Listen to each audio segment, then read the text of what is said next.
I call Alfred Naro.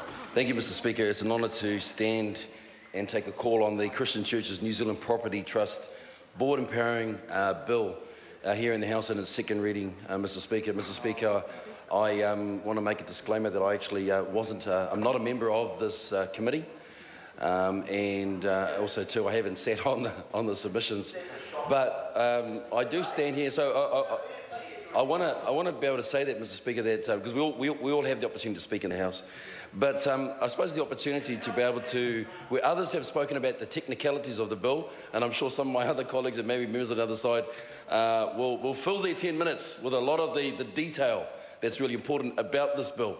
At the heart of the bill, it's a piece of legislation which is really about the transfer of assets and liabilities. So I'll just sort of put that out there, and we know so there's the technical aspect of that.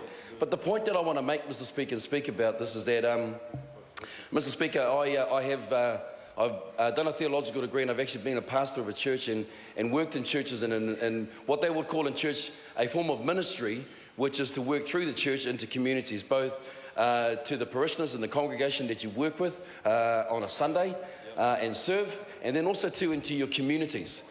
So, Mr. Speaker, I'd like to take a slightly different tact and sort of talk about, I suppose, in the intent of this bill and what it's trying to actually do, Mr. Speaker. So while we look at this legislation, which looks a little bit odd, why would a church group seek a form of government legislation to ensure that its roles and responsibilities were carried out in a way that continued on the faith of those that had bestowed that upon them for the ongoing stewardship of their roles of responsibility? And Mr. Speaker, I would have to say that the intent of this and of these churches and of these 33 or so churches up and down New Zealand was that while they in a sense may have played a religious role on a Sunday, they also played quite an important role of meeting some of the other needs inside of those communities. And so where the legislation of the bill is actually put this association of 33 churches together is that there are times in the life of churches where they grow, and then at times in one sense they sort of fade away because for all sorts of reasons. So therefore properties are sold, those are then bestowed back again into the responsibility of the association.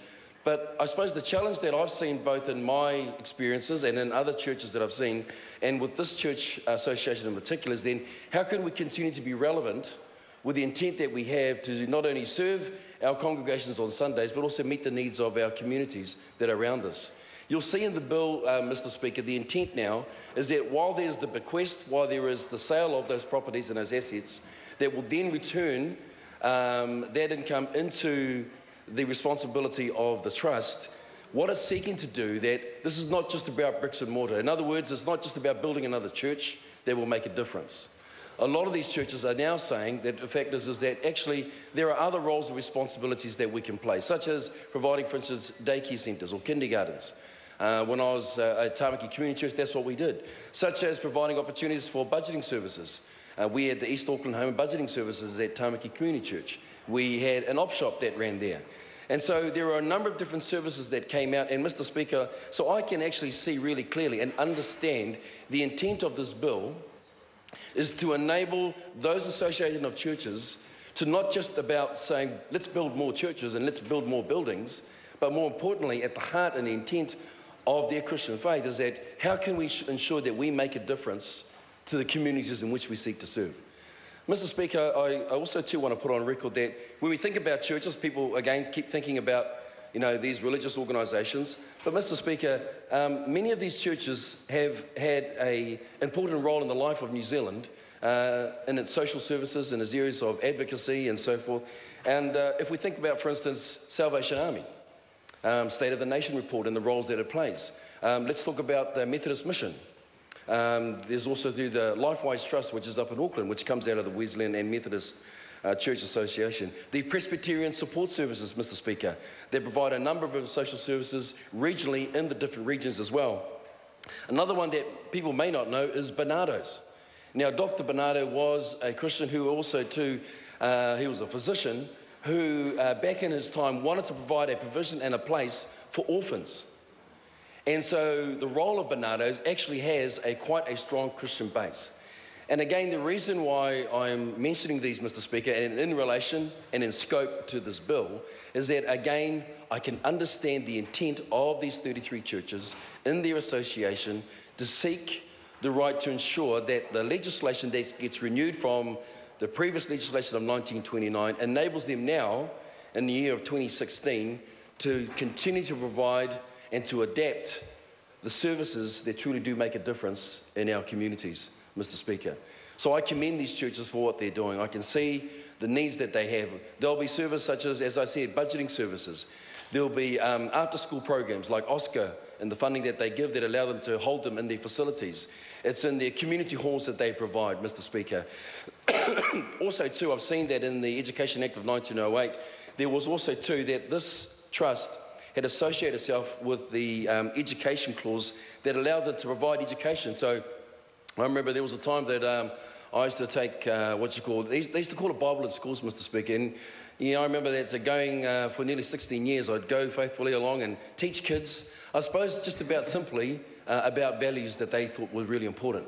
And Mr. Speaker, I have to say that many parents would come along. In fact, just recently, I had a young man who saw me at a shopping mall, and he said to me, "Mr. Gairo, do you remember me?" And I said, "You look really familiar, but don't quite remember your name." And he said, "I'm one of the boys that was actually at your Bible in schools classes." And I said, "Oh, that's great." And I said, Did you learn anything?" And he said, "No, I didn't. I didn't learn anything," which made me feel quite interesting, Mr. Speaker. I thought, oh no, was I not a good teacher? And he said, "No, I didn't. I can't remember any of the words and so forth, but what I do remember was the fact is that you made us feel good about being who we are." And Mr. Speaker, that, in the words of Maya Angelou, who said, sometimes it's not about what you say, and maybe it's not always just about what you do, but sometimes what's important to people is actually how you make them feel. And I suppose in a sense that, Mr. Speaker, part of the role of these Christian churches, these 33 churches, is about ensuring that in what they do both on a Sunday, but also too, more importantly, what they do every day of the week in the roles that they play, seeking to become relevant to those communities, Mr. Speaker, is what really makes a difference. And the hope that, Mr. Speaker, that people will turn around and they may not always remember the things that they talked about and maybe even the things that they did. But I do hope that what they will remember is that how they made them feel. Did they feel that they felt important? Did they feel that they were acknowledged for where they were in their circumstance? Did they feel uplifted because there was a message of hope that may have been given to them at that point in time in the circumstances that they were facing or the challenges in their life, whatever they may be? So, Mr. Speaker, I think it's important that the intent is what I'm speaking about in this bill, with the 33 churches that are seeking through government a change in legislation that will enable them to continue to become relevant in the roles that they play inside their communities. Mr. Speaker, can I just finally round off my comments just by saying that when I think about these churches that are here, Mr. Speaker, everything from Mairangi Bay Community Church that Mark Mitchell has talked about in the North Shore, to Invercargill, the Freedom Community Centre, the Reach Centre, which is in Rimataka, the Church of Christ Community Centre in Dunedin North, all the way down to Harvest Christian Centre in Te Aratu.